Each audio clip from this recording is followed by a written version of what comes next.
All right, so we're diving into English sentence structure Yes. today. Always a good topic. It is, we're taking a look at an episode from Learning English Hub. Yeah. Really popular resource for, people learning English. And we're hoping to extract those core concepts so you can build sentences confidently, no more, feeling lost in the grammar jungle. Right. Now, the episode starts with something that seems really simple, like, what is a sentence? Yeah. I mean, we kind of all know what a sentence is. We do. But do we really? That's the thing. It seems obvious, Yeah. but, a sentence is really the basic unit of communication. Okay. It's how we convey complete thoughts. Right. The episode gives the official definition, a group of words expressing a complete thought. Mm-hmm.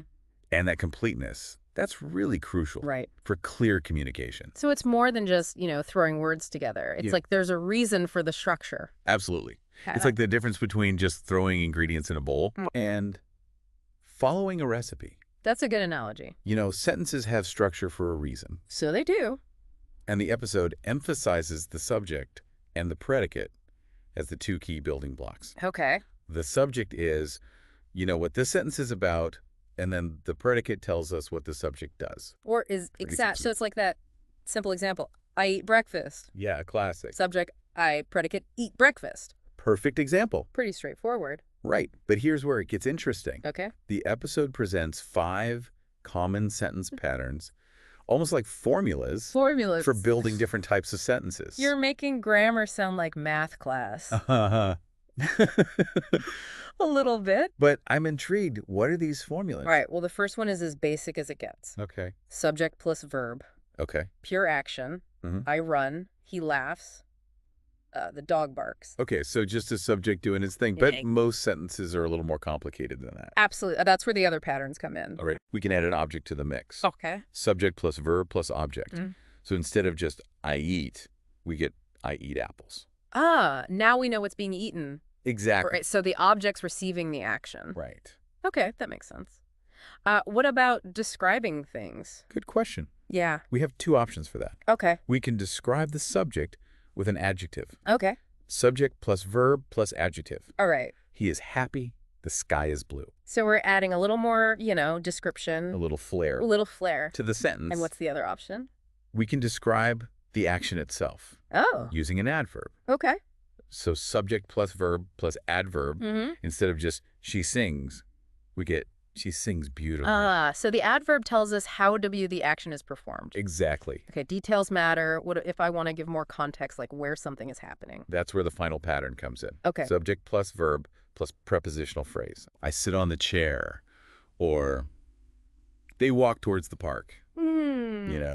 So these prepositional phrases, they're adding information about location, time, manner. All sorts of things, yeah. I eat apples with gusto. Exactly. And, even though these patterns seem simple, they're really the foundation for constructing clear and grammatically correct sentences. Yeah. It's like learning the steps before you can, learn a whole dance. That's a great analogy. Yeah. But are these 5 patterns really enough? Yeah, that's a good question. To capture the full range of English sentences? Right? I mean, don't we use more complex structures all the time? We do. And speaking of questions, Oh, yeah. the episode also covers how to form them. Of course, crucial for conversation. Right. Because what's the point of, a language if you can't ask questions? Exactly. So the episode breaks down questions into 2 main types. Yes, no questions, and who questions. Right. Yes, no questions. Yeah. Pretty simple. Do you like apples? Straightforward. Yeah. Just looking for a yes or no answer? Precisely. And they use those auxiliary verbs like do, does, or is. Right, okay. And then you got the weak questions, which are all about getting more specific information. Yeah, those inquisitive words like what, where, when, why. That's a good one. How, yeah, like what kind of apples do you like? Or why are you eating so many apples? Exactly. It's like being a detective. Solving the mystery of apples. Gathering clues. That took a silly turn. It did. But I like where your mind's at. Right.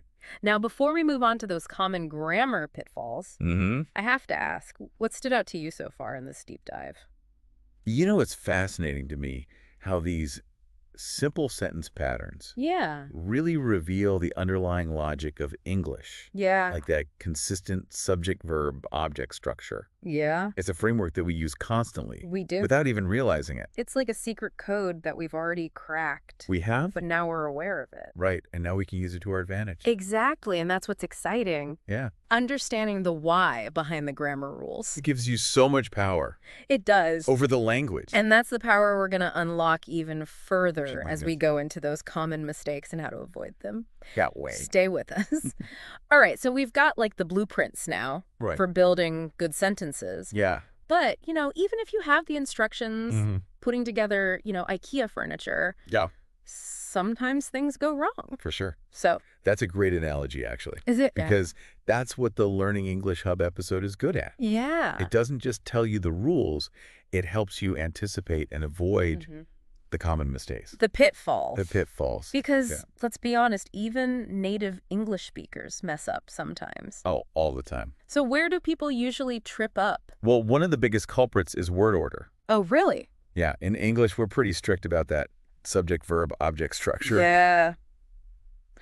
Especially in statement. Right? Like, he happy is just sounds so weird. It goes against, like, the natural flow English. Yeah. The episode gives the example of she walked to school. Yeah. Versus she walks to school. Right. That little S at the end of the verb. Tiny but mighty. Makes all the difference. It does. When you have a singular subject. Yeah. It's like that one tiny screw that holds the whole thing together. Absolutely. So it's not even just about like adding an S, right? Right. Sometimes you need a completely different verb form like I am versus he is. Yep. Depends on the subject. So subject-verb agreement is key. Super important. Make sure the verb matches up with who or what's doing the action. Right. Are there any other sneaky mistakes we should watch out for? Well, the episode also mentions people forgetting about objects. Oh, yeah. Some verbs need an object to complete their meaning. Right. Like you can't just say, I give. Exactly. You have to say what you're giving. And to whom? And to whom. Right. Otherwise, it's just like an incomplete sentence. Yeah, it's like a story with a missing ending. It is. And that's where those sentence patterns we talked about can really help. Right. They're like a mental checklist to make sure you have all the pieces. They're like the quality control team. Yeah. Making sure everything's in order. For your sentences. Yeah. Precisely. And the episode gives this great tip for catching these errors. Oh. Before they, get out there. Yeah. Read your sentences out loud. I do that all the time. It's a good trick. Because sometimes what looks right when you write it sounds totally weird when you say it. Absolutely. It's like your ears have their own grammar radar. They do. Yeah, it's true.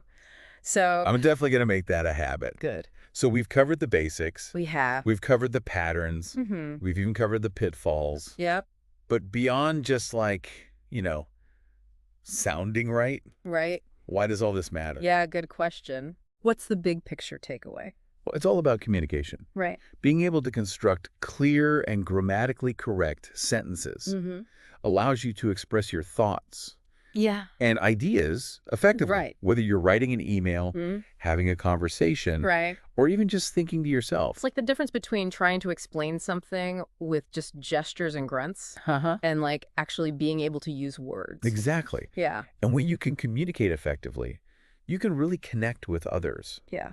On a deeper level. Right. Share your ideas persuasively and, achieve your goals. It's a superpower.